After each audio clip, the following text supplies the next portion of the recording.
సుప్రియ గారు హాయ్ అండి. యాక్చువల్లీ ఈ సెట్కి వచ్చినప్పటి నుంచి కూడా ఆ సాంగ్ ప్లే అవుతూనే ఉంది లూప్ మోడ్లో. అండ్ టీజర్ కట్లో కూడా బాగా వైరల్ అయింది ఆ సాంగ్. రీసెంట్గా కోటి గారు మాట్లాడుతూ మమ్మల్ని అడగలేదు, అసలు పర్మిషన్ తీసుకుని ఉంటే బాగుండేది కదా అని ఒక చిన్న వ్యక్తం చేశారు ఆయన బాధని. ఏంటి ఏమంటారు? సో దాని తర్వాత వెళ్ళి నేను ఆయన కలిసానండి. అండ్ మేము కొద్దిసేపు నవ్వుకున్నాం. ఎందుకంటే యాక్చువల్లీ ఆదిత్య వాళ్ళది ఈ పాట, ఈ ఆల్బమ్ అంతా ఆదిత్య వాళ్ళది. సో మేము అనుకున్న ఎన్ఓసీలు, అవసరమైన పర్మిషన్స్ తెచ్చుకున్నాము. అండ్ ఆ ఇన్ఫర్మేషన్ ఆయనకి పాస్ ఆన్ అవ్వలేదు ఆ టైం. ఆయన బాధ అదే కదా. అవును, అంతే. పర్మిషన్ అడగలేదు.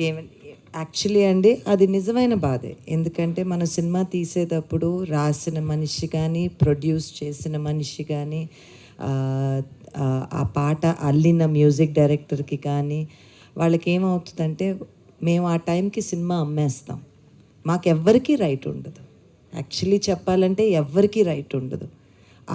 తెలియకుండా పాడిన మనిషికి కాస్తో కూస్తో రాయల్టీ వస్తుందంట.